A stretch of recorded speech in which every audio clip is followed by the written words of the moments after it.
नमस्कार दोस्तों, स्वागत है अपने YouTube channel top trending GK में। दोस्तों अपन जो प्रीवियस ईयर एसएससी के ऑल एग्जाम में पूछे गए साइंस के सवाल कवर कर रहे थे, तो वो सीरीज़ थी। उसमें अपन ने टारगेट रखा था 500 सवाल कवर करने का। वो कंप्लीट हो चुके हैं 5 वीडियो में। यदि आपने वो नहीं देखे तो डिस्क्रिप्शन बॉक्स में लिंक मिल जाएगी, वहाँ से देख सकते हो। अब यहाँ पर इस सीरीज़ को अपन एक्सटेंड करते हुए टोटल 1000 साइंस के सवाल कवर करेंगे। यानी 500 तो ये हो चुके हैं, 500 और कवर होने जा रहे हैं। यहाँ पर सभी सवाल एक्स्ट्रा और इम्पोर्टेंट फैक्ट सहित कवर हो रहे हैं। यानी टोटल जो कहने को तो 1000 सवाल है, लेकिन एक्स्ट्रा फैक्ट सहित यहाँ पर 3000 प्लस सवाल कवर हो जाएंगे। बाकी इसकी पीडीएफ फाइल आपको हमारे टेलीग्राम चैनल पर मिल जाएगी, लिंक डिस्क्रिप्शन बॉक्स में है। या फिर टेलीग्राम जो एप्लीकेशन है प्ले स्टोर से इंस्टॉल करने के बाद वहाँ पर आपको सर्च करना है @TopTGK और चैनल के साथ ज्वाइन हो सकते हो। और इस वीडियो में अपन कंटिन्यू कर रहे हैं। इससे पहले जो 5वां पार्ट था उसमें अपन ने SCMTS का 2 से 22 अगस्त 2019 को टोटल 39 सेट में एग्जाम हुआ था, जिसमें 190 साइंस के सवाल पूछे गए थे। तो उस वीडियो में 100 सवाल कवर कर दिए थे, और यहाँ पर ये वीडियो है जिसमें अपन बचे हुए 90 सवाल एक्स्ट्रा फैक्ट सहित कवर करने जा रहे हैं। काफ़ी इंपॉर्टेंट सवाल है, आने वाले एग्जाम में आपके 100% मददगार साबित होंगे। तो बने रहिए वीडियो के एंड तक। तो चलिए कंटिन्यू करते हैं सवाल नंबर 101 के साथ। तो पहला सवाल यहाँ पर, किस पीएच वैल्यू पर दांत है वो सड़ने लगते हैं? तो पीएच वैल्यू वो अम्लीय रहेगी। 5.5 या इससे कम पीएच वैल्यू चली जाती है तो उस समय टूथ डिके यानी दंत शरण स्टार्ट हो जाता है। तो 5.5 आपके करेक्ट हो जाएगा। नेक्स्ट वन यहाँ पर, मानव शरीर से नाइट्रोजनी अपशिष्ट को हटाने के लिए कौन सा अंग जिम्मेदार है? जो अपशिष्ट हैं शरीर का स्पेशल जो नाइट्रोजनी अपशिष्ट रहता है उसको हटाने के लिए गुर्दा या फिर इसे अपन किडनी वृक्क भी बोलते हैं, ये अंग जिम्मेदार होता है। तो वृक्क, गुर्दा, किडनी का कार्य होता है रक्त का ये शोधक है, प्राकृतिक शोधक है, और ये अपशिष्ट को हटाता हुआ मूत्राशय की ओर भेज दिया जाता है। और मूत्र का उत्पादन करते समय जो गुर्दे हैं वो यूरिया और अमोनियम जैसे अपशिष्ट पदार्थ, यहाँ पर अपशिष्ट पदार्थ है वो यूरिया और अमोनियम रहते हैं मूत्र में। अब देखिए इसमें एक ऑप्शन है जहाँ पर जिगर दिया हुआ है, तो जिगर किसे कहा जाता है? जो लीवर है, यकृत है, उसको ही जिगर बोला जाता है। अगला सवाल देखिए यहाँ पर, तारों का टिमटिमाना मुख्य रूप से किस परिघटना के कारण होता है? तो अपवर्तन के कारण। आपको पता है तारे हैं तो उनका प्रकाश बहुत ज़्यादा ऊंचाई से आता है और बीच में बहुत सी वायुमंडल की परतें आ जाती हैं, जिससे बार बार प्रकाश की जो किरणें हैं वो अपवर्तित होती हुई अपन को टिमटिमाती हुई प्रतीत होगी, क्योंकि बार बार अपवर्तन होने से उनकी एग्जैक्ट किरण कहाँ पर आ रही है वो पता नहीं चलेगा और टिमटिमाती हुई आपको लगेगी। तो ऑप्शन 2 करेक्ट हो जाएगा। वीडियो में आगे बढ़े उससे पहले मैं आपको बता दूं दोस्तों, आपके जितने भी एसएससी और रेलवे के ऑनलाइन एग्जाम हुए हैं यहाँ पर आपको डिस्काउंट डील के तहत ये सभी पीडीएफ फाइल मिल रही हैं। एसएससी के 2016 से 20 तक, प्लस यहाँ पर सीजीएल 2020 और 10+2 2020 के जो 3 दिन के एग्जाम के सभी जीके हैं, तो ये प्लस यहाँ पर अन्य सभी सब्जेक्ट के आप देख सकते हो। आपको मात्र 55 रुपये मिल जाएगी। सभी एसएससी के एग्जाम यहाँ पर सम्मिलित हैं, और आपको डिस्क्रिप्शन बॉक्स में लिंक है। पेमेंट के बाद यहाँ पर व्हाट्सएप करना है, तुरंत पीडीएफ फाइल मिल जाएगी। और इसके लिए आप ज़्यादा जानकारी के लिए डिस्क्रिप्शन बॉक्स या फिर व्हाट्सएप कर सकते हो। इसी टाइप से रेलवे के सभी पेपर भी यहाँ पर अवेलेबल हैं। तो चलिए कंटिन्यू करते हैं। अगला सवाल यहाँ पर, बेहद कम घनत्व वाली गैस को बहुत ही कम तापमान पर ठंडा करने पर बने पदार्थ की अवस्था को क्या कहा जाता है? तो पदार्थ की आपको पता है 5 अवस्थाएं होती हैं। पहले ठोस, द्रव, गैस थी, बाद में यहाँ पर बोस-आइंस्टीन कंडेंसेट और प्लाज्मा खोजी गई हैं। तो यहाँ पर आप बात हो रही है बोस-आइंस्टीन संघनन की, तो उसमें जो बहुत कम घनत्व वाली गैस, कम घनत्व का मतलब जो द्रव्यमान बटा आयतन रहता है ना, आयतन तो ज़्यादा होगा लेकिन उसमें द्रव्यमान बहुत कम होगा, तो वो कम घनत्व वाली गैस को अपन कम तापमान पर ठंडा करेंगे तो वहाँ पर ये अवस्था मिल जाएगी, बोस-आइंस्टीन संघनन मिल जाएगी। नाम से स्पष्ट है किसने ये खोजी है, तो एक तो बोस और एक आइंस्टीन ने। बोस का मतलब जो सत्येंद्र नाथ बोस हैं, प्लस यहाँ पर अल्बर्ट आइंस्टीन ने 1924 में इसकी खोज की थी। यहाँ पर मैं प्लाज्मा की बात करूँ, एक और अवस्था मैंने कहा प्लाज्मा है, तो प्लाज्मा की बात करें तो गैस की भांति प्लाज्मा के अणु भी दूर दूर उपस्थित रहते हैं, परंतु ये विद्युत का चालक होती है प्लाज्मा अवस्था है, और इसकी आकृति व आयतन कोई निश्चित नहीं होता है। और इसके यहाँ पर नाम किसने दिया है, तो वैसे सर विलियम क्रूक्स ने सन 1879 में ये का पदार्थ खोजा था, जो चमकीले पदार्थ का नाम दिया गया था। लेकिन जो प्लाज्मा नाम दिया है वो इरविंग लैंग्यूडर के द्वारा इस पदार्थ का नाम है वो प्लाज्मा दिया गया था। सोने का प्रतीक क्या है, तो सोना है लैटिन भाषा का जो प्रतीक रहेगा इसमें ऑरम है, तो ऑरम से एयू आ गया आपके सोने का प्रतीक है। तो ऑरम एयू एटॉमिक नंबर परमाणु क्रमांक होता है 79। नेक्स्ट यहाँ पर, सेल्सियस और फ़ारेनहाइट किस तापमान पर समान होते हैं? सेल्सियस और फ़ारेनहाइट जो तापमान पैमाना है तो ये किस तापमान पर समान होते हैं? तो सेल्सियस और फ़ारेनहाइट के मैं रिलेशन की बात करूँ तो ये समान तो -40, ये जो पैमाना है -40 पर ये समान हो जाएंगे। सेल्सियस और फ़ारेनहाइट, ये बहुत बार एग्जाम में पूछा हुआ सवाल है। आप कैसे निकाल सकते हो, देखिए इसका जो फॉर्मूला रहता है F-32/9 बराबर C/5। कोई भी वैल्यू आपको दी है, जैसे कि आपको पूछिए कि भाई 32 जो फ़ारेनहाइट है उस पे कितने डिग्री सेंटीग्रेड हो गए, तो यहाँ से निकाल सकते हो। जिसमें आप फ़ारेनहाइट 32 दे रखा तो F के स्थान पे 32 रखिए। 32 - 32/9 बराबर C/5 है, तो 0/9 बराबर C/5 है, यानी आपके ये हो गया 9C बराबर 0, तो C बराबर भी 0। C बराबर F बराबर 32 पे C कितना आ गया, 0 आ गया। तो इस फॉर्मूले से कोई भी आप पूछ ले सवाल अंकित वो हल कर सकते हो। और -40 पर ये दोनों क्या हैं, F और C बराबर हो जाएगा। -40 पर कैसे हो जाएगा, F - 32/9 बराबर C/5 है, तो F के स्थान पे आपको C के स्थान पे -40 रखना है। तो -40 - 32/9 बराबर -40/5, क्योंकि दोनों पर ही यदि -40 वैल्यू आई जाती, क्या ये बराबर हो रहे हैं, बिल्कुल। यहाँ पर 40 और 30 70 यानी -72/9 बराबर -40/5 है, तो ये -8 है, -8 बराबर है। इसका मतलब जो पैमाना है -40 पर F और C बराबर हो जाते हैं। अब देखिए बहुत बार केल्विन और सेंटीग्रेड में आपको रिलेशन पूछ लिया जाता है, तो 1 केल्विन में -273 डिग्री सेल्सियस होता है, ये भी आपको याद रखना है। अगला सवाल क्वेश्चन नंबर 108, आहार श्रृंखला के आमतौर पर 3 से 4 जो पोषण स्तर हैं उनके पीछे क्या कारण होता है।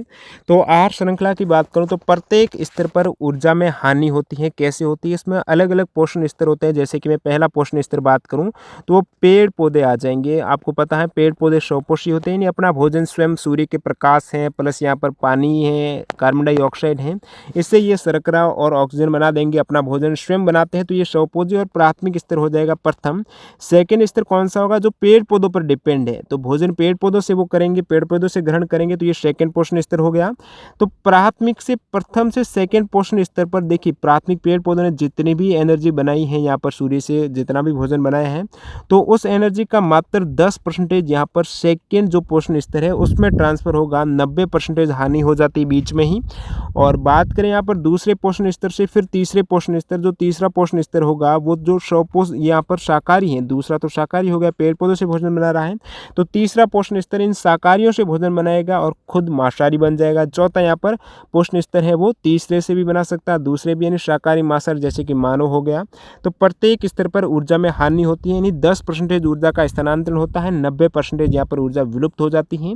अगला सवाल, मानव श्वसन तंत्र का कौन सा हिस्सा गैसों के आदान प्रदान के लिए स्थान प्रदान करता है। तो मानव श्वसन तंत्र का जो हिस्सा हो जाएगा वो है आपकी कोपिका। कोपिका है, ये गैसों के आदान प्रदान हेतु जगह स्थान है वो प्रदान करेगा कोपिका।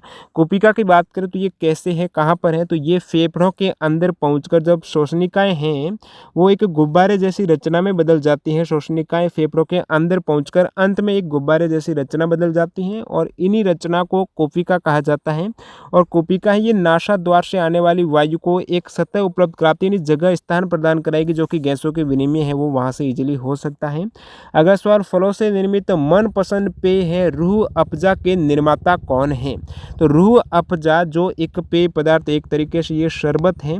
अब देखिए इसकी शुरुआत 1906 में हुई है। उस समय दिल्ली वगैरह में बहुत ज़्यादा गर्मी और लू होती थी, तो उन्होंने एक देसी नुस्खा निकाला और उन्होंने फ्रूट से एक शरबत बना दिया जो कि काफ़ी आराम देता था इन गर्मी और लू से। और इनकी जो शुरुआत की थी वैसे तो 1906 में की थी गाजियाबाद में, ब्रिटिश भारत में हकीम हाफिज़ अब्दुल मजीद के द्वारा ये तैयार किया गया था। लेकिन जो बाद में ये ब्रांड बन गया, कुछ इस टाइप से इनकी क्वालिटी थी और ब्रांड है जो हमदर्द लेबोरेटरीज बन के उभरा है। तो उनके बेटों के द्वारा ये ब्रांड बनाया गया है हमदर्द प्रयोगशाला, जो पाकिस्तान और भारत में निर्मित किया गया था। तो ये 1906 में शुरुआत हुई है। ये जो रूह अफ़ज़ा ये नॉन एल्कोहलिक है, अल्कोहल नहीं रहता है, ये फ्रूट से निर्मित किया जाता है पेय पदार्थ, एक शरबत है।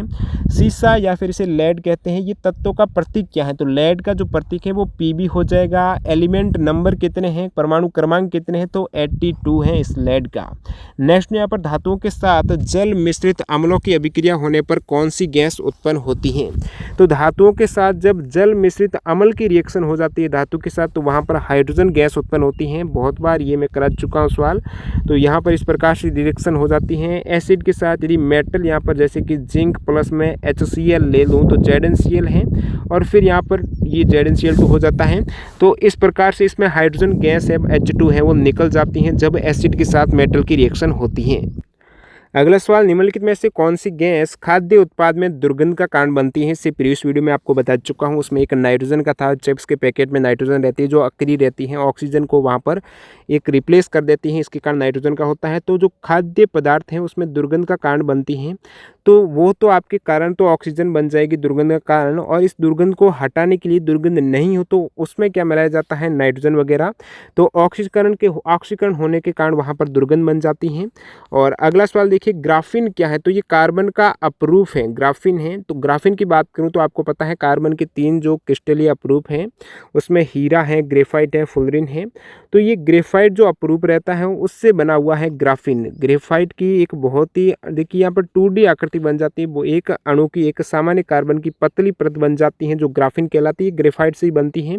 इसकी खोज किसने की थी? तो आंद्रे जीम और कॉन्स्टांटिन नोवोसेलोव ने इसकी खोज की थी, जिसके लिए उन्होंने 2010 का भौतिकी का नोबेल पुरस्कार भी मिल चुका है। और ये जो ग्राफीन की बात करूँ तो ये स्टील से 100 गुना ज़्यादा मजबूत है। सबसे बड़ी बात है कि इसका भार बिल्कुल कम है और स्टील से भी वो बहुत ज़्यादा मजबूत है। कॉपर सल्फेट किस रंग का होता है? तो ये नीला होता है। कॉपर सल्फेट को आपको पता है नीला थोथा ब्लू विट्रियोल बोला जाता है, क्योंकि ये नीला रंग का होता है तो इसे नीला थोथा बोला जाता है। कॉपर सल्फेट को CuSO4 इसका फॉर्मूला हो जाएगा क्यूप्रिक ये सल्फेट। नेक्स्ट यहाँ पर, जब किसी वस्तु की गति ध्वनि की गति से अधिक हो जाती है तो उसे क्या कहा जाता है? जब किसी वस्तु की गति ध्वनि की गति से अधिक हो जाती है तो वो प्राध्वनिक हो जाएगी। अब देखिए, मैं ध्वनि की गति की बात करूँ, 20 डिग्री सेंटीग्रेड पर जो एयर में, हवा वायु में ध्वनि की गति रहती है वो 343 मीटर पर सेकेंड रहती है 20 डिग्री सेंटीग्रेड पर, यानी आप कहें तो 1235 किलोमीटर प्रति घंटा है। और जब ये ज़्यादा हो जाती है, किसी वस्तु की गति ध्वनि से ज़्यादा हो जाती है, उसे प्राध्वनिक गति कहा जाता है। एक मैक में इसे मापा जाता है। बहुत ज़्यादा यदि गति हो जाती है, जैसे कि एरोप्लेन वगैरह की स्पीड है मैक में जाती हैं। प्राध्वनिक गति कौन सी होती है? किसी वस्तु की रफ्तार को कहते हैं जब ध्वनि की गति से तेज़ रफ्तार से गमन करती है, तो इसको मैक में यहाँ पर अलग अलग, जैसे कि सबसोनिक हो गया। सबसोनिक में यहाँ पर 0.8 मैक से कम स्पीड रहेगी, और 0.8 मैक का मतलब है 980 किलोमीटर प्रति घंटा से कम। ट्रांससोनिक वो होगी जो कि 0.8 से 1.3 तक वेरी करेगी। इतने मैक तक जो स्पीड है 980 से 1470 तक वो ट्रांससोनिक है। सुपरसोनिक 1.3 से 5.5 तक यहाँ पर हो जाएगी, और ये स्पीड आप देख सकते हो किलोमीटर प्रति घंटा में। और हाइपरसोनिक इससे भी ज़्यादा है, 5 से ज़्यादा मैक होने पर वो हाइपरसोनिक हो जाएगी। तो प्राध्वनिक जो सुपरसोनिक स्पीड होती है वो यहाँ पर 1.3 से लेकर 5 मैक तक रहती हैं। अगला सवाल, निम्नलिखित में से कौन सी ऊर्जा समुद्र से उत्पन्न नहीं की जा सकती है? बिल्कुल इजी, नाम से स्पष्ट है, भूतापीय ऊर्जा, यानी भूमि से ये हो जाएगी आपकी। जियोथर्मल पावर है जिससे पृथ्वी से संग्रहित ताप से निकाला जाता है। अगला सवाल यहाँ पर, किस पादप ऊतक के भाग में गैसों का आदान प्रदान होता है? गैसों का आदान प्रदान जो ऊतक रहता है वो रंध्र में रहता है। कौन सा जो ऊतक का भाग है जहाँ पर गैसों का विनिमय होता है? तो रंध्र हो जाएगा। नेक्स्ट यहाँ पर, मानव शरीर में गतिविधि और हाथ आंख समन्वय के लिए कौन सा अंग जिम्मेदार है? तो गतिविधि है, हाथ आंख, इनके बैलेंस समन्वय बनाए रखने के लिए मस्तिष्क है, ये सारा इसके लिए जिम्मेदार है। नेक्स्ट यहाँ पर, निम्नलिखित में से नाभिक के अलावा किस कोशिका अंग में डीएनए होता है? नाभिक में डीएनए होता है, सभी को पता है, न्यूक्लियस में। इसके अतिरिक्त यहाँ पर डीऑक्सीराइबोन्यूक्लिक एसिड डीएनए, इसमें भी यहाँ पर क्या होता है? डीएनए होता है। कौन सा कोशिका अंग है जिसमें डीएनए होता है? तो डीएनए यानी यहाँ पे माइटोकॉन्ड्रिया में हो जाएगा। नाभिक है, कोशिका अंग है, नाभिक न्यूक्लियस भी है, माइटोकॉन्ड्रिया भी है, गोल्जी उपकरण है जो कि कोशिका का यातायात प्रबंधक है, और माइटोकॉन्ड्रिया है यहाँ पर पावर हाउस रहता है जिसमें डीएनए मौजूद रहता है। तो न्यूक्लियस में रहता है डीएनए और माइटोकॉन्ड्रिया में रहता है। नेक्स्ट यहाँ पे, निम्नलिखित में से कौन सा रोग प्रोटीन की अत्यधिक कमी के कारण होता है? तो एक तरीके से कुपोषण का रोग हो जाता है, ये है क्वाशियोरकोर, और एक अन्य रोग भी है मरस्मस है। तो ये दो रोग हैं जो कि प्रोटीन और कैलोरी की कमी से होता है, मरस्मस और क्वाशियोरकोर एक कुपोषण के रोग हो जाएंगे। अन्य ऑप्शन में आपके रोग दिए गए थे यहाँ पर, ओस्टियोपोरोसिस है, गोइटर एनीमिया, इनकी भी बात कर लेते हैं। ओस्टियोपोरोसिस में प्रीवियस वीडियो में बता चुका हूँ, जिसमें हड्डियाँ कमजोर और नाजुक हो जाती हैं। ये रोग विटामिन डी की कमी से होता है। ऑस्टियोपोरोसिस रिकेटस है, ऑस्टियोपोरोसिस है, ये विटामिन डी की कमी से होता है। गोइटर दिया गया था जो घेंगा को बोला जाता है, जो आयोडीन की कमी या फिर कह सकते हो थायरॉक्सिन हार्मोन की कमी से होता है। इसमें थायराइड ग्रंथि है वो सूज जाती है, सूजन आ जाती है। एनीमिया रोग है, रक्त की कमी है, विटामिन B12 की कमी से होता है एनीमिया। नेक्स्ट यहाँ पे, निम्नलिखित में से कौन सा जीव बीजाणु निर्माण के द्वारा प्रजनन करता है? तो राइजोपस हो जाएगा। ये बीजाणु निर्माण के द्वारा प्रजनन किया जाता है इसमें। तो राइजोपस है, म्यूकस शुक्र है, ये कवक हैं, वो बीजाणु निर्माण के उदाहरण हैं। अब देखिए राइजोपस की बात करें तो ये ब्रेड, जेली, सड़ती हुई सब्जी, फल आदि पर उगने वाली जो फफूंद है यही राइजोपस है। इसे ब्लैक ब्रेड मोल्ड भी बोला जाता है, जिसमें जो बीजाणु निर्माण के द्वारा प्रजनन किया जाता है। अन्य यहाँ पर आपके ऑप्शन एक प्लाज्मोडियम दिया गया था, तो प्लाज्मोडियम जो मलेरिया का परजीवी रहता है, इसमें बहुविखंडन के द्वारा अलैंगिक जनन होता है। तो प्लाज्मोडियम में बहुविखंडन के द्वारा, प्लनेरिया में पुनर्जनन के द्वारा यहाँ पर ये जनन होता है अलैंगिक। नेक्स्ट यहाँ पे निम्नलिखित में से किसे ऊष्मागतिकी का पहला नियम भी कहा जाता है? तो ऊष्मागतिकी का जो प्रथम नियम है वो आपके ऊर्जा संरक्षण का नियम हो जाएगा। प्रथम नियम क्या कहता है कि निकाय को दी गई ऊष्मा संपूर्ण रूप से कार्य में परिवर्तित नहीं होती है। जो भी अपन निकाय को ऊष्मा देंगे, ऑब्जेक्ट को संपूर्ण रूप से आपके कार्य में कन्वर्ट नहीं होगी, तो इसका कुछ भाग आंतरिक ऊर्जा वर्धि में व्यय हो जाता है। तो ये प्रथम नियम इस प्रकार डेल क्यू बराबर delta U plus delta W संपूर्ण नहीं होगी, इसमें आंतरिक डेल्टा यू भी आ जाएगा। अगला यहाँ पर बात करें 3 नियम है, तो आपके द्वितीय नियम कौन सा हो जाएगा? थर्मोडायनेमिक्स यानी ऊष्मागतिकी का द्वितीय नियम, इसके अनुसार ऊष्मा का संपूर्ण रूप में यांत्रिक ऊर्जा में परिवर्तन असंभव है। देखिए मैं बताऊं, जैसे कि बंदूक से अपन गोली दाग रहे हैं कहीं पर भी आपने, तो उस जहाँ पर भी आपने टारगेट रखा है लक्ष्य में, तो गोली दागी तो वो लक्ष्य क्या हो जाएगा? गर्म हो जाएगा, क्योंकि वहाँ पर ऊष्मा में बदल गई है ये बंदूक से, क्योंकि बंदूक में गर्म से ये ठंडी वस्तु में ऊष्मा का आदान प्रदान हो गया है। तो ऊष्मा का संपूर्ण रूप से यांत्रिक ऊर्जा में परिवर्तन असंभव है। इसका क्या मतलब हुआ? जैसे कि आपने गोली को किसी भी लक्ष्य में भेदा है, तो वो लक्ष्य गर्म हो गया, तो उसमें भी ऊष्मा आ गई। क्या वही ऊष्मा उस गोली को दोबारा फायर करने के लिए उपयुक्त रहेगी? बिल्कुल नहीं रहेगी। तो यहाँ पर आप कह सकते हो ऊष्मा का संपूर्ण रूप से यांत्रिक ऊर्जा में परिवर्तन नहीं होगा। यहाँ पर जो भी बंदूक ने फायर किया है, तो ऊष्मा आपके ऊर्जा थी वो इस ऊष्मा में बदल गई है। अब ये ऊष्मा वापस यांत्रिक ऊर्जा में कन्वर्ट नहीं होगी, कुछ यही रहता है, द्वितीय नियम है।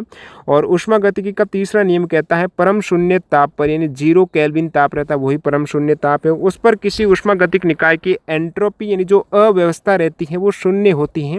जब परम शून्य ताप हो जाए कोई किसी भी निकाय का, तो उसकी एंट्रोपी अव्यवस्था भी बिल्कुल शून्य रहेगी। और ये आपके तृतीय नियम हो गया। दूसरा नियम यानी ठंडी वस्तु से गर्म वस्तु की और ऊष्मा का प्रवाह संभव नहीं है, गर्म से ठंडी में जा सकता है। प्रथम तो ऊर्जा संरक्षण का हो जाएगा, जो यहाँ पर पूछा गया था। अगले सवाल की ओर बढ़ते हैं, क्वेश्चन नंबर 124। निम्नलिखित में से ओजोन परत के पिघलने के लिए कौन सा कृत्रिम रसायन जिम्मेदार है? तो CFC हो जाएगा। क्लोरोफ्लोरोकार्बन है, ये ओजोन परत के पिघलने के लिए जिम्मेदार एक कृत्रिम रसायन है CFC, जो फ्रिज वगैरह से निकलता है इसी से। तो ये सूर्य की अल्ट्रावायलेट किरणों को पृथ्वी तक आने से रोकती हैं। ये कौन रोकती हैं? ओजोन रोकती हैं। सूर्य से जो भी UV आती है, काफ़ी हानिकारक किरणें रहती हैं, उनको रोकने के लिए ओजोन सहायक रहती हैं। अभी इसी ओजोन का यहाँ पर श्रेय किया जा रहा है क्लोरोफ्लोरोकार्बन के द्वारा। ओजोन परत है, ये कौन से मंडल में है? तो समताप मंडल है, उसके निचले भाग है, तो समताप मंडल में रहती है ओजोन परत। प्रकाश संश्लेषण प्रक्रिया की उपस्थिति में होता है, तो क्लोरोफिल और सूर्य का प्रकाश, जो प्रकाश संश्लेषण है उसमें क्लोरोफिल है, क्लोरोफिल के अणु रहते हैं, वो सूर्य का प्रकाश ऊर्जा है उसको अवशोषित करते हैं। तो क्लोरोफिल क्या करता है? सूर्य की जो ऊर्जा है उसको अवशोषित करता है, फिर यहाँ पर रासायनिक ऊर्जा में प्रकाश ऊर्जा का कन्वर्ट हो जाना, यही रहती है प्रकाश संश्लेषण। प्रकाश संश्लेषण में होता क्या है? तो सूर्य का प्रकाश हो जाएगा एक तो आपके, उसके साथ यहाँ पर कार्बन डाइऑक्साइड जो वायु से लेता है, भूमि से क्या ले लेगा? जल ले लेगा। फिर जटिल कार्बनिक खाद्य पदार्थ, वहाँ पर शर्करा वगैरह बनेगी, ग्लूकोज और ऑक्सीजन O2 प्लस शर्करा है, ये रहती हैं। जब यहाँ पर सूर्य का प्रकाश CO2 और जल के साथ रिएक्शन करता है, और इसमें क्लोरोफिल है, ये प्रकाशीय ऊर्जा को अवशोषित करने में सहायक है। तो क्लोरोफिल और सूर्य का प्रकाश यहाँ पर उपस्थित होगा प्रकाश संश्लेषण में। अगला सवाल यहाँ पर निम्नलिखित में से कौन सा युग्म एक परजीवी संबंध को दर्शाता है? परजीवी यानी जो अपना पोषण है वो दूसरों पर डिपेंड रहेंगे पोषण के लिए, तो वो कुत्ते का पिस्सू हो जाएगा। अब देखिए परजीवी यानी वे जीव किसी अन्य जीव पर आश्रित रहते हैं जो परजीवी हैं, जैसे कि एंट अमीबा, फीताकृमि वगैरह है। तो इसी टाइप से एक कुत्ते का पिस्सू भी परजीवी है। पिस्सू की बात करें तो ये एक साइफोनाप्टेरा जो गण है उसके कीट रहते हैं। इनके पंख नहीं होते तथा मुख्य अंग त्वचा को छेदने, तो मुख क्या होगा? वो त्वचा को छेदने और रक्त चूसने के लिए विशेष रूप से बने रहते हैं। और पिच्छू बाह्य परजीवी हैं जो स्तनधारियों एवं पक्षियों का खून चूसकर अपना पोषण प्राप्त करता है। स्तनधारियों और पक्षियों का खून चूस के नहीं, दूसरों पर आश्रित है, तो ये कुत्ते का पिस्सू अपने आप में परजीवी हो जाएगा।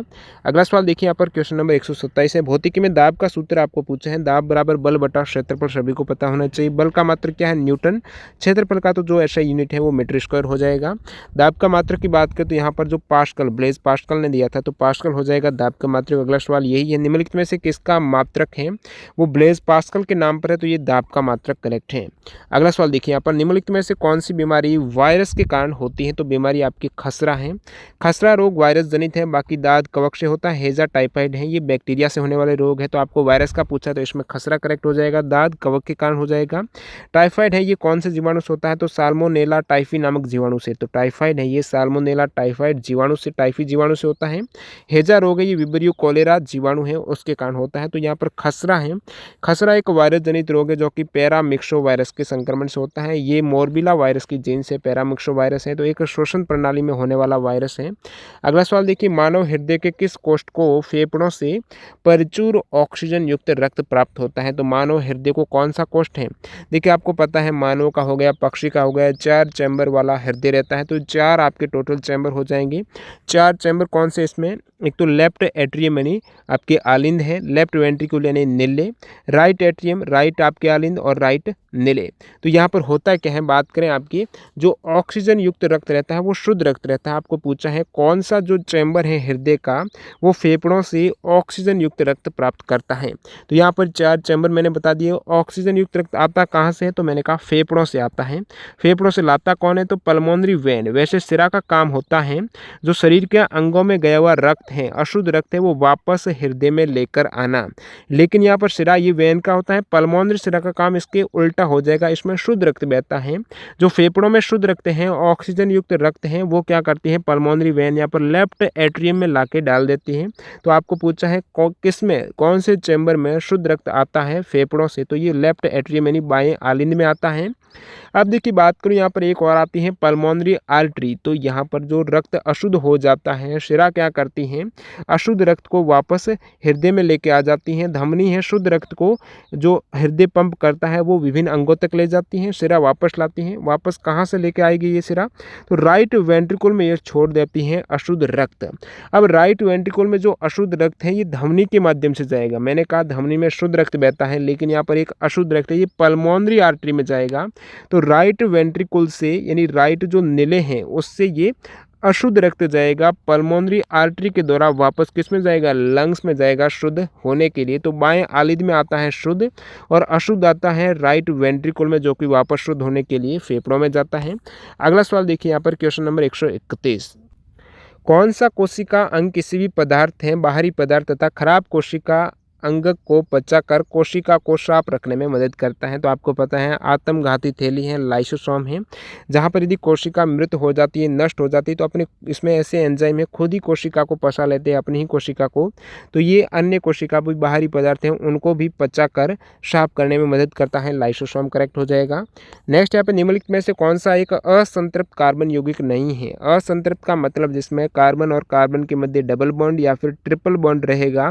तो कौन सा है जिसमें असंतृप्त नहीं है? मतलब कार्बन और कार्बन के मध्य सिंगल बॉन्ड वाला ब्यूटेन हो जाएगा। बेंजीन है, एसिटिलीन क्या है? CH ट्रिपल बॉन्ड CH है, पेंटीन ईन है, आइन है, वो सभी डबल और ट्रिपल बॉन्ड के रहते हैं। जो एल्किन और एल्काइन है, एल्केन है तो ब्यूटेन अपने आप में एल्केन है जो संतृप्त रहेगा, कार्बन और कार्बन के मध्य एक सिंगल बॉन्ड रहेगा। नेक्स्ट यहाँ पे बैरोमीटर का उपयोग किसे मापने के लिए किया जाता है? वायुमंडलीय दबाव मापने के लिए बैरोमीटर का उपयोग किया जाता है।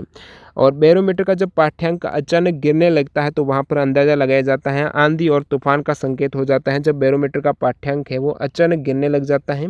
बैरोमीटर का आविष्कारक कौन है? तो वो है इवान गैलिस्टा टोरिसेली हो जाएगा। और वायु दाब को मापने के लिए बैरोमीटर में किसका उपयोग होता है? तो पारा है, हवा पानी का उपयोग किया जाता है। नेक्स्ट यहाँ पे निम्नलिखित में से किस उपकरण का उपयोग पनडुब्बियों में समुद्र स्तर के ऊपर की वस्तुओं को देखने के लिए किया जाता है? जो पनडुब्बी है उसमें पनडुब्बी नीचे रहती है समुद्र के, तो समुद्र के ऊपर क्या हो रहा है वहाँ पर कौन से ऑब्जेक्ट आ जा रहे हैं, तो उनको देखने के लिए पेरिस्कोप परिदर्शी का उपयोग किया जाता है। तो पेरिस्कोप में यहाँ पर 2 समतल दर्पण रहेंगे जो 90 डिग्री के समतल दर्पण है, ये तो एक दूसरे के तो समानांतर रहेंगे, लेकिन अक्ष रहती हैं उससे ये 90 डिग्री 90 नहीं 45 डिग्री पर झुके हुए रहेंगे। 2 दर्पण हैं, समतल दर्पण रहते हैं आपस में समानांतर, लेकिन अक्ष से ये 45 डिग्री कोण पर रहेंगे। अगला सवाल यहाँ पर मार्स ऑर्बिटर मिशन का लॉन्च वाहन कौन सा था? मार्स ऑर्बिटर मिशन यानी मॉम है जो, इसका लॉन्चिंग वाहन था polar satellite launching vehicle C-25 हो जाएगा। ऑप्शन ए करेक्ट है। और रॉकेट है इसका नाम है। और और PSLV की फुल फॉर्म भी याद रखिएगा। लॉन्च कब किया गया था ये मॉम, तो मार्स ऑर्बिटर मिशन है, इसका लॉन्च हुआ था 5 नवंबर 2013 को। कहाँ से हुआ था, तो ये सतीश धवन स्पेस सेंटर के प्रथम लॉन्च पैड से, जो कि श्री हरिकोटा आंध्र प्रदेश में है। इसे मंगलयान बोला जाता है मॉम को। अगला सवाल देखिए यहाँ पर, कितने हॉर्स पावर में कितने वॉट होते हैं, तो 746 वॉट होते हैं एक हॉर्स पावर में। नेक्स्ट सवाल, मानव शरीर के आहार नली के किस भाग में भोजन के पाचन की क्रिया शुरुआत होती है, तो मुख से शुरुआत होती है। ऑप्शन 2 करेक्ट हो जाएगा। पूर्ण पाचन है वो छोटी आंत में होता है, भोजन का पूर्ण पाचन है, सबसे बड़ा हिस्सा है और छोटी आंत रहती है, स्मॉल इंटेस्टाइन है। और पाचन कुछ इस टाइप से मुंह में, फिर ग्रास नली में, पेट में, छोटी आंत और बड़ी आंत। अगला सवाल, निम्नलिखित में से क्षार स्रोत का कौन सा जोड़ा सही ढंग से मेल खाता है, तो अमोनियम हाइड्रोक्साइड है, ये विंडो क्लीनर है। तो क्षार स्रोत का ये जोड़ा सही ढंग से सुमेलित है। बाकी यहाँ पर बात करूँ कैल्शियम हाइड्रोक्साइड, ये साबुन नहीं है, और साबुन नहीं है तो क्या है, कैल्शियम हाइड्रोक्साइड की बात करें तो CaOH का होल ट्वाइस है। इसे शामित चूना या फिर आप कहते हैं बुझा हुआ चूना है, ये साबुन नहीं है। मैग्नीशियम हाइड्रोक्साइड, ये आपके दूधिया मैग्नीशिया, तो ये हो जाएगा ना मैग्नीशियम हाइड्रोक्साइड यानी MgOH का होल ट्वाइस, ये से मिल्क ऑफ मैग्नीशिया बोला जाता है, क्योंकि जल में घुलकर ये दूध जैसा दिखाई देता है। और फिर सोडियम हाइड्रोक्साइड है, ये दूध या मैग्नीशिया नहीं है, इसे कास्टिक सोडा बोला जाता है। तो NaOH आपकी कास्टिक सोडा है, MgOH का whole twice milk of magnesia है, CaOH का होल ट्वाइस यानी कैल्शियम हाइड्रोक्साइड, ये बुझा हुआ चूना है। अमोनियम हाइड्रोक्साइड है, इसका फॉर्मूला NH4OH होता है। अगला सवाल, भौतिकी में हबल नियतांक क्या है, तो यहाँ पर आपके आंसर हो जाएगा माप की इकाई जो ब्रह्मांड के विस्तार की व्याख्या करता है।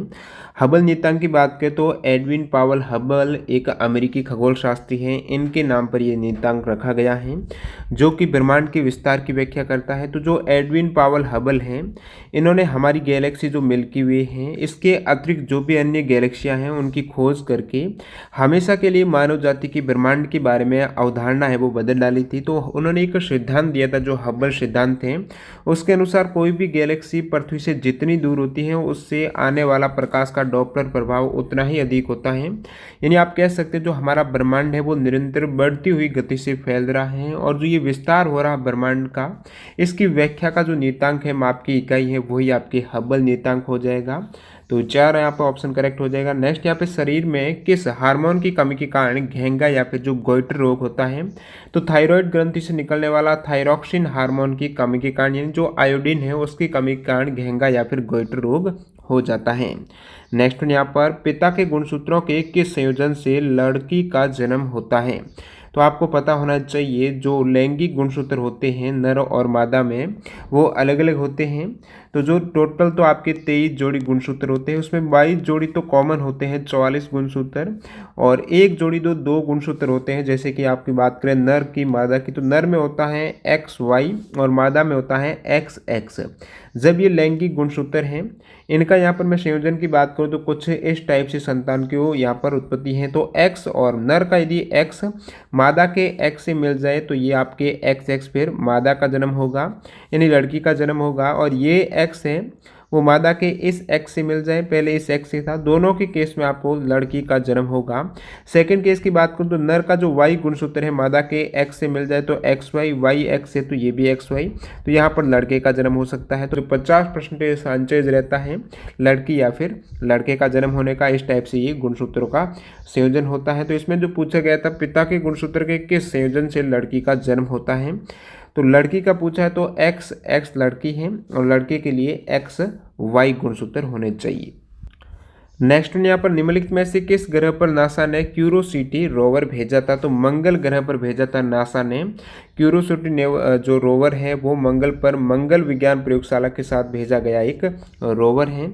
नेक्स्ट यहाँ पर, मानव शरीर में पाचन तंत्र का सबसे लंबा हिस्सा कौन सा है, तो सबसे बड़ा और लंबा हिस्सा है स्मॉल इंटेस्टाइन यानी छोटी आंत हो जाएगी, जहाँ पर भोजन का पूर्ण पाचन होता है। अगला सवाल, बेरी किसकी कमी के कारण होने वाला रोग है, तो विटामिन B1 की कमी से जो रोग होता है, B1 को जो रासायनिक नाम है वो थायमिन कहा जाता है, तो इसकी कमी से बेरी हो जाता है। अन्य ऑप्शन के जो केमिकल नाम है वो भी आपको याद में रखना है। B6 B12 को साइनोकोबालमिन है, B7 बायोटिन है, B6 पायरोडॉक्सिन टॉक्सिन। नेक्स्ट वाला यहाँ पर क्वेश्चन नंबर 145, निम्नलिखित विकल्पों में से कौन सा धातु नहीं है। तो इसमें आपको धातु का पूछा है तो कॉपर, टिन को एसएन से डिनोट करते हैं, आयरन को ये Fe है, कॉपर Cu हो जाएगा। सेलेनियम जो SCA है ये SE ये धातु नहीं है और ये परमाणु क्रमांक 34 होता है सेलेनियम का। टिन जो लैटिन नाम इसका है सेटेनम है, इसलिए इसे SN ये नाम रखा, प्रतीक है, सिंबल है। भारतीय तारा भौतिकी संस्थान का हेडक्वार्टर कहाँ पर है, तो बंगलोर में है। भारतीय तारा भौतिकी जो इंस्टीट्यूट है उसका हेडक्वार्टर बंगलोर में हो जाएगा। नेक्स्ट यहाँ पे निम्नलिखित में से कौन सा एक संक्रामक रोग है, तो खसरा हो जाएगा। बाकी अल्जाइमर, मधुमेह, अस्थमा है, दमा, ये संक्रामक रोग नहीं है, एक से दूसरे में नहीं फैलते हैं। तो इसमें खसरा रोग है, ये खांसी छींक के साथ निकलकर हवा में फैलने वाली बूंदों से ड्रॉपलेट रहती हैं, छींक के साथ जो निकलती हैं उनसे खसरा फैल जाता है। खसरा वायरस है, ये मोरबिली वायरस की जीन्स है, पैरामिक्सो वायरस उसके संक्रमण से होता है। अल्जाइमर रोग की बात करूँ तो इसमें यादाश्त कमज़ोर हो जाती है, दिमागी काम करने की क्षमता नष्ट हो जाती है अल्जाइमर रोग में। और अन्य ऑप्शन जो अस्थमा था, जो दमा है, अस्थमा। नेक्स्ट यहाँ पे हेपेटाइटिस किसके कारण होता है, तो ये भी एक वायरस जनित रोग है, हेपेटाइटिस। नेक्स्ट में यहाँ पर पानी में पाया जाने वाला निम्नलिखित में से कौन सा तत्व कैंसर के लिए जिम्मेदार है। तो पानी में आर्सेनिक की अशुद्धि हो जाती है तो वो कैंसर के लिए जिम्मेदार है। तो आर्सेनिक तत्व है ये कैंसर के लिए जिम्मेदार है जो पानी में पाया जाता है। नेक्स्ट यहाँ पे कौन सा पादप उत्तक जड़ों से पत्तियों तक पानी और खनिजों का वहन करने के लिए जिम्मेदार है। तो जड़ों से पत्तियों तक जो खनिज हैं और पानी का वहन करने के लिए जाइलम टिश्यू है, ये काम आता है। फ्लोएम है, ये भोजन के वहन के लिए फ्लोएम है और जल के लिए जाइलम। अगला सवाल, चिकित्सा विज्ञान की गुर्दों से संबंधित ब्रांच कौन सी है। तो चिकित्सा विज्ञान में जो गुर्दों से संबंधित अध्ययन किया जाता है वो शाखा है नेफ्रोलॉजी। अन्य ऑप्शन कार्डियोलॉजी की बात करें तो ये आपकी हृदय शास्त्र यानी हार्ट से संबंधित यहाँ पर जो भी बीमारी है उनका अध्ययन किया जाएगा। ऑप्थमोलॉजी है, ये नेत्र विज्ञान है, आंखों से संबंधित हैं। और ओर्टिनल रेगुलोलॉजी है, इसकी बात करें तो ये आपके ENT का हो जाएगा, जो भी डिजीज रहती है कान, नाक और थ्रोट, गला की, तो ENT का यहाँ पर अध्ययन किया जाता है ओटोनिल रेगुलोलॉजी में। और अगला सवाल यहाँ पर क्वेश्चन नंबर 152, निम्नलिखित धातुओं को प्रतिक्रियाशीलता के घटते क्रम में व्यवस्थित करना है, यानी सबसे ज़्यादा जो प्रतिक्रियाशीलता है, अभिक्रियाशीलता, वो किसकी है और उससे कम ये घटते क्रम में आपको एडजस्ट करना है। ये ऑप्शन देख सकते हो। तो सबसे ज़्यादा आपको पता है पोटेशियम की होती है, उसके बाद सोडियम की होती है। तो यहाँ पर सोडियम की हो जाएगी सबसे ज़्यादा, तो घटते क्रम में रखना है। तो इसमें उसके बाद आयरन की करेक्ट है, फिर सिल्वर की और गोल्ड की। तो यहाँ पर आप देख सकते हो ये इस टाइप से potassium, sodium, calcium, magnesium, aluminium, zinc, उसके बाद iron, lead, hydrogen, copper, mercury, चांदी, सोना। ट्रिक्स याद रख सकते हो, पोसो के में AG आले, हाको मसी गो, इस टाइप से मैंने याद रख रखा है। तो लास्ट में हाको मसी गो यानी मरकरी, सिल्वर, गोल्ड, हाको यानी हाइड्रोजन, कॉपर, तो लास्ट में आपको सिल्वर और गोल्ड, सिगो मसीगो। तो इसमें सिल्वर गोल्ड एंड में आ रहा है और बाकी यहाँ पर सोडियम से पहले पोटेशियम आता है। यहाँ पर ऑप्शन में किसी में पोटेशियम नहीं है, सो ये वाला ऑप्शन आपकी 4 नंबर करेक्ट हो जाएगा। अगला सवाल, किस जीव के कारण कालाजर रोग होता है। तो लेशमेनिया के कारण जो कालाजर रोग है, और इस रोग में अंदरूनी अंगों का जो लेशमेनियासिस, जो लेशमेनिया परजीवी है, वो बालू वाली जगहों पर पाए जाने वाली एक मक्खी है, उसके काटने से ये रोग फैलता है। नेक्स्ट वन, यहाँ पर लोहे में जंग लगने के लिए किस अवस्था का होना आवश्यक है। तो ऑक्सीजन की उपस्थिति है, जब ऑक्सीकरण हो जाएगा उस केस में लोहे में जंग लग जाएगी। इसके फॉर्मूले की बात करें तो जंग का जो रस्ट का, उसमें लोहे का ऑक्साइड बन जाता है। तो इस टाइप से इसका रासायनिक सूत्र हो जाएगा, बहुत बार एग्जाम पूछा जाता है, Fe2O3.H2O है, ये रस्ट का फॉर्मूला है। अगला सवाल यहाँ पर, विच component of blood fights against germs that enter human body. तो कौन सा कंपोनेंट है जो कि कीटाणु हैं उनसे लड़ने के लिए तैयार रहता है। तो यहाँ पर वाइट ब्लड सेल्स हो जाएगी। श्वेत रक्त कणिकाएं हैं, कोशिकाएं हैं, ये आपके जो फाइट करती है रोग प्रतिरोधक क्षमता से संबंधित हो जाएगी। WBC है, इसका प्रमुख कार्य हमलाकार रोगजनक है, कीटाणु वगैरह, उनसे हमारी रक्षा करना है। और RBC के प्रमुख कार्य की बात करें तो ये शरीर के सभी कोशिकाओं में ऑक्सीजन का स्थानांतरण करती हैं, RBC।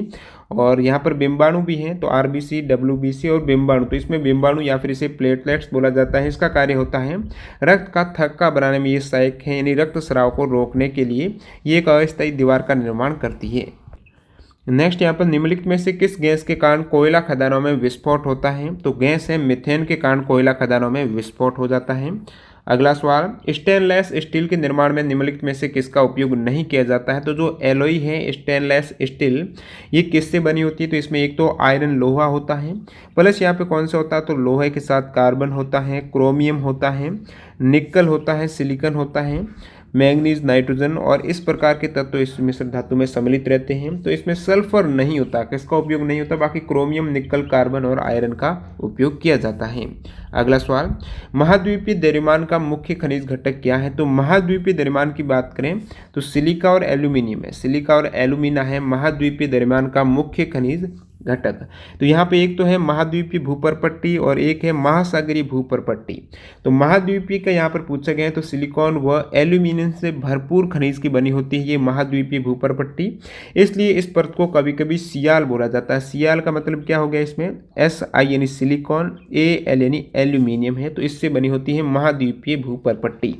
बात करें महासागरीय क्रस्ट है, इसमें सिलिकॉन और मैग्नीशियम होता है, सिलिकॉन तो दोनों में ही है, इसमें एल्यूमिनियम है, और महासागरीय जो क्रस्ट है उसमें मैग्नीशियम भी है, तो इसे सीमा बोला जाता है, सिलिकॉन और Ma।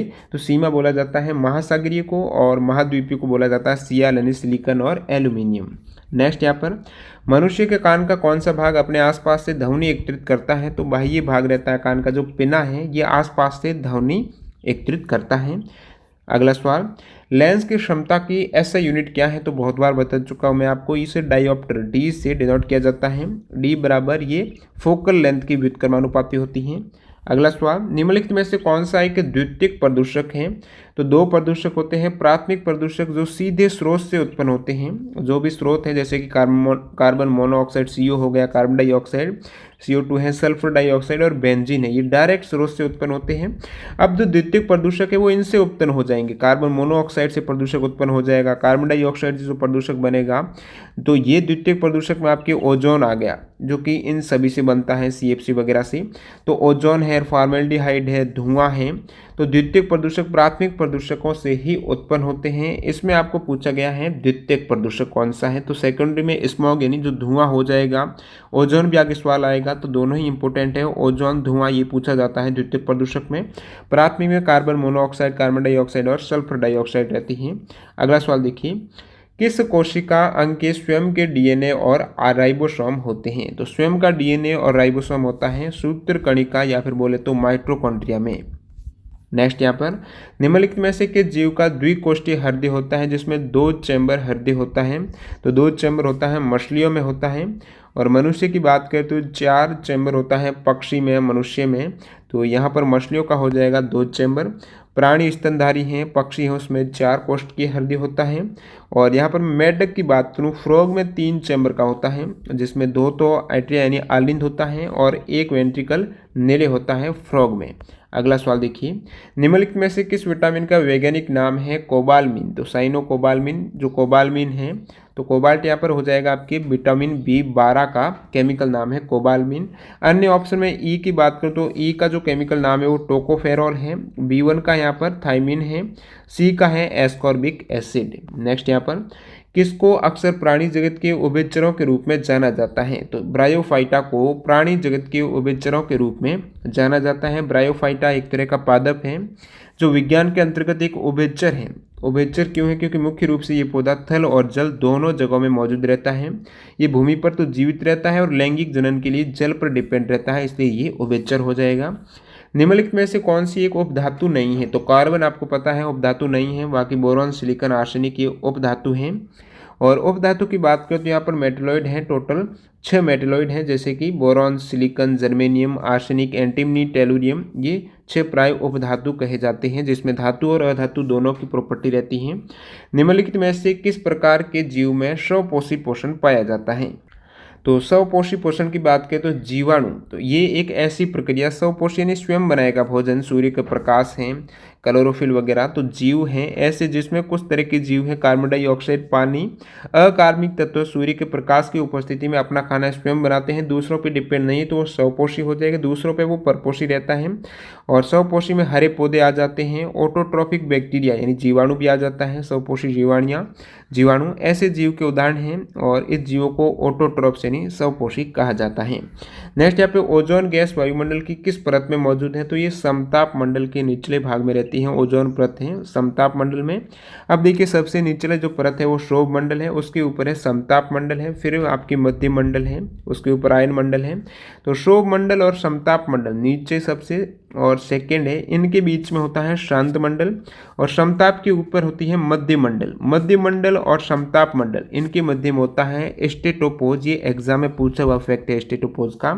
नेक्स्ट बात देखिए फ्लेमिंग का जो लेफ्ट हैंड रूल है उसमें कौन सी अंगुली है वो विद्युत धारा को प्रदर्शित करती है, तो फ्लेमिंग का जो वाम हस्त नियम है उनके अनुसार इन्होंने क्या किया था, लेफ्ट हैंड की जो तीन, एक तो आपकी थंब हो गया जो अंगूठा है, उसके पास की जो इंडेक्स फिंगर है और उसके पास की जो मिडल फिंगर है, इन तीनों को आपस में इस प्रकार 90 डिग्री के एंगल में रखा और फिर उन्होंने क्या निष्कर्ष निकाला वो देखिए। तो यदि बाएं हाथ की प्रथम तीन अंगुली एक दूसरे के लंबवत फैलाई जाए तो इंडेक्स फिंगर जो अंगूठे के पास वाली अंगुली होती है वो इंडेक्स फिंगर है, ये चुंबकीय क्षेत्र की दिशा को, इंडेक्स फिंगर ये चुंबकीय क्षेत्र की दिशा को बताएगी और जो मिडल फिंगर है वो चालक में बहने वाली धारा की दिशा को, तो जो भी करंट है उसकी क्या दिशा है वो आपकी मिडल फिंगर, और जो बल है चुंबकीय बल है वो अंगूठा है वो चुंबकीय बल की दिशा को बताएगा। तो चुंबकीय बल की दिशा को अंगूठा बताएगा। आपको पूछा क्या है कौन सी अंगुली विद्युत धारा की, तो करंट की तो मध्यमा बताएगी और ये बल है चुंबकीय बल को अंगूठा है और जो इंडेक्स फिंगर है तर्जनी अंगुली है वो चुंबकीय क्षेत्र की दिशा को बताएगी। अगला सवाल, निम्नलिखित में से कौन सी नोबल गैस अचेतन शून्य करने के लिए उपयोग की जाती है, तो अचेतन और शून्य करने के लिए उपयोग की जाने वाली जो नोबल गैस है वो आपकी जेनॉन हो जाएगी, ऑप्शन ए करेक्ट है। नेक्स्ट यहाँ पे हाइड्रा में किस प्रकार का प्रजनन होता है, तो हाइड्रा में होता है मुकुलन होता है, बडिंग इंग्लिश में बोले तो हाइड्रा और यीस्ट इन दोनों में मुकुलन होता है। बाकी यहाँ पर अन्य ऑप्शन जो विखंडन है, बीजाणु के द्वारा जनन है, द्विविखंडन है, ये किस में होता है, काफ़ी इंपॉर्टेंट सवाल यहाँ से बनते हैं। हाइड्रा यीस्ट में क्या है मुकुलन हो गया और द्विखंडन की प्रक्रिया से गुजरने वाले जो एक कोशिकीय जीव है उसमें आपकी अमीबा, पैरामीशियम और लेशमेनिया है। तो द्विखंडन होता है अमीबा में, पैरामीशियम में और लेशमेनिया में होता है और प्लाज्मोडियम में होता है बहुविखंडन। राइजोपस में होता है बीजाणु निर्माण के द्वारा प्रजनन होता है, प्लानेरिया में होता है पुनर्जनन और स्पाइरोगोइरा रेशे जैसे शैवाल इसमें खंडन विधि से प्रजनन होता है। नेक्स्ट यहाँ पे निम्नलिखित में से कौन सा संयोजन अभिक्रिया का प्रकार नहीं है, कंबाइनेशन रिएक्शन का प्रकार नहीं है, जिसमें दो जुड़े गए जो भी यौगिक है वो एक में बदल जाएंगे, वो आपके संयोजन हो जाता है। तो इसमें आपकी ये है चूना पत्थर का गर्म होना, ये कंबाइनेशन रिएक्शन नहीं है। चूना पत्थर की बात करूं तो किसे बोला जाता है, कैल्शियम कार्बोनेट है ये चूना पत्थर है। तो इसको गर्म करना है, इसकी रिएक्शन आपको ऑक्सीजन के साथ यहाँ पर हो जाएगी गर्म करने के केस में CaCO3, तो इस प्रकार बन जाएगा। यहाँ पर संयोजन नहीं हो रहा, विखंडन हो रहा उल्टा, तो calcium oxide plus carbon dioxide है, ये इसका गर्म करने के केस में रिएक्शन हो जाएगी जो कि संयोजन अभिक्रिया नहीं है। और मैं बात करूँ यहाँ पर बुझा हुआ चूने की, क्विक लाइम की, तो ये आपकी बिना बुझा हुआ चूना है, तो कैल्शियम ऑक्साइड CaO ये आपकी क्विक लाइम है और बुझा हुआ चूना रहता है कैल्शियम हाइड्रोक्साइड CaOH का होल ट्वाइस। अगला सवाल देखिए यहाँ पर, निम्नलिखित प्रदूषकों में से कौन सा द्वितीयक प्रदूषक है, इससे पहले स्मोक का था धुआं और यहाँ पर ओजोन का भी मैं उसमें बताया था, फॉर्मेल्डिहाइड है, ओजोन है, स्मोक है, ये द्वितीयक है जो कि प्राथमिक प्रदूषक से ही पैदा होते हैं। अगला सवाल देखिए यहाँ पर, नाइट्रोजन निर्धारण के लिए कौन सा सहजीवी जीवाणु जिम्मेदार है, नाइट्रोजन निर्धारण के लिए जो सहजीवी जीवाणु है वो राइजोबियम हो जाएगा उसके लिए जिम्मेदार। नेक्स्ट यहाँ पर, गिल्टी रोग जिसे एंथ्रेक्स रोग बोला जाता है वो किस कारण से होता है, तो गिल्टी रोग है ये बैक्टीरिया से होता है, इसमें वैसे बैक्टीरिया का ऑप्शन नहीं है, कीटाणु का है, तो कीटाणु में सभी आ जाते हैं जिसमें वायरस भी हैं, प्रोटोजोआ भी हैं, बैक्टीरिया भी हैं। तो गिल्टी रोग ज़्यादातर गाय, भैंस, बकरी और घोड़ा में होता है। इस बीमारी ये जहरी बुखार के नाम से भी इसे जाना जाता है, एंथ्रेक्स को जहरी बुखार है जो कि 4, इसमें जो ऑप्शन दिया है वो कीटाणु का, तो 4 प्रकार कीटाणु होते हैं, बैक्टीरिया, वायरस, जो फंगस है, कवक हैं और प्रोटोजोआ हैं। तो इसमें जो ये एंथ्रेक्स हैं ये जीवाणु बैसिलस एंथ्रेसिस के कारण होने वाला एक संक्रमण है बैक्टीरिया से। जब एक धातु दूसरी धातु से टकराती है तो ध्वनि उत्पन्न होती है, ये क्या कहलाती है? क्योंकि वे ध्वन्यात्मक गुण होता है उसमें, तो ध्वन्यात्मक गुण के कारण जब एक दूसरे से टकराती है धातुएं तो वहाँ पर ध्वनि उत्पन्न होती है। एक गुण होता है जिसके बारे में एग्जाम में सवाल पूछा जाता है धातुओं का, आघात वर्धनीय गुण है। तो आघात वर्धनीय का क्या मतलब हुआ? किसी पदार्थ को दबाने पर वो विकृत होकर दांत की लंबवत दिशा में फैलने का गुण। एक पतली चादर के रूप में जितना आप उसको पीटेंगे वो एक पतली चादर में ढल जाएगा। तो आघातवर्धनी पदार्थ को हथौड़े से पीटकर आसानी से चपटा किया जा सकता है। उदाहरण के लिए सोना, चांदी है, ये आघातवर्धनीय है। कौन सी प्रक्रिया जड़ों से पत्तियों तक पानी और खनिजों के अवशोषण एवं ऊपरी मुखी गति में मदद करती है? तो ये वाष्पोत्सर्जन हो जाएगी। पत्तियों तक पानी और खनिजों में जो ऊतक रहता है वो जाइलम है, और ये जो मदद करती है वो वाष्पोत्सर्जन के द्वारा होता है। अगला यहाँ पर टालोनाइट जो एलोई है, मिश्र धातु है, वो किससे मिलकर बनी है? तो कोबाल्ट प्लस क्रोमियम। तो कोबाल्ट के साथ यहाँ पर क्रोमियम और कोबाल्ट ये दोनों मिलकर बनाते हैं टालोनाइट मिश्र धातु। नेक्स्ट यहाँ पर शेर की पूंछ जैसे मैकाक को क्या कहा जाता है? तो ये एक शेर की पूंछ जैसे जो मैकाक है उसको बियर्ड लंगूर बोला जाता है। क्या बोला जाता है? बियर्ड लंगूर। जो मैकाक है या वांडेरू बंदर दक्षिण भारत के पश्चिमी घाट पर पाया जाता है। कहाँ पर पाया जाता है? ये मैकाक बंदर है और इसे बोला जाता है बियर्ड लंगूर है। तो ये दक्षिण भारत के पश्चिमी घाट पर पाया जाता है। अगला सवाल, the process of breaking down of rocks by the action of wind, water and climate is called age. तो यहाँ पर हो जाएगा ये प्रक्रिया जिसके द्वारा पृथ्वी की सतह पर मौजूद चट्टानों में टूट जाती हैं, ये वेदरिंग होती हैं, अपक्षय हो जाएगा। और इस प्रक्रिया में जो पृथ्वी की सतह है उस पर मौजूद चट्टानें हैं ये टूट जाती हैं, और ये मृदा अपरदन से अलग है। अपरदन से अलग कैसे हैं? क्योंकि इसमें टूटने से निर्मित जो भू पदार्थ का एक जगह से दूसरी जगह स्थानांतरण होता है अपर्दन में, और यहाँ पर जो ये दिया गया है अपक्षय, इसमें स्थानांतरण नहीं होगा। चट्टानें टूट जाएगी लेकिन एक जगह से दूसरी जगह परिवहन और स्थानांतरण नहीं होगा इसमें। तो ये प्रक्रिया कहलाती है जिसमें ब्रेकिंग डाउन होता है रॉक का, चट्टानों का। किसके कारण है? हवा, पानी और क्लाइमेट के कारण। तो ये कहलाती है अपक्षय। नेक्स्ट सवाल देखिए यहाँ पर, निम्नलिखित में से ध्वनि तरंग की विशेषता कौन सी नहीं है? तो ध्वनि तरंग आपको पता है वेग होता है, उसका आयाम होता है। जो भी ध्वनि तरंग है तो ये आयाम कहलाता है। तो आयाम होता है, वेव लेंथ होती है, तरंग दैर्ध्य होती है, नेचर ये गुण नहीं है। बाकी ध्वनि तरंग ये सभी विशेषताएं ऊपर 3। मध्य प्रदेश के बालाघाट खान में निम्नलिखित में से कौन सा तत्व पाया जाता है? तो मध्य प्रदेश के बालाघाट खान में कॉपर, कौन सा तत्व? कॉपर पाया जाता है। नेक्स्ट वन यहाँ पर, निम्नलिखित में से कौन सा रोग वायरस के कारण होता है? रूबेला।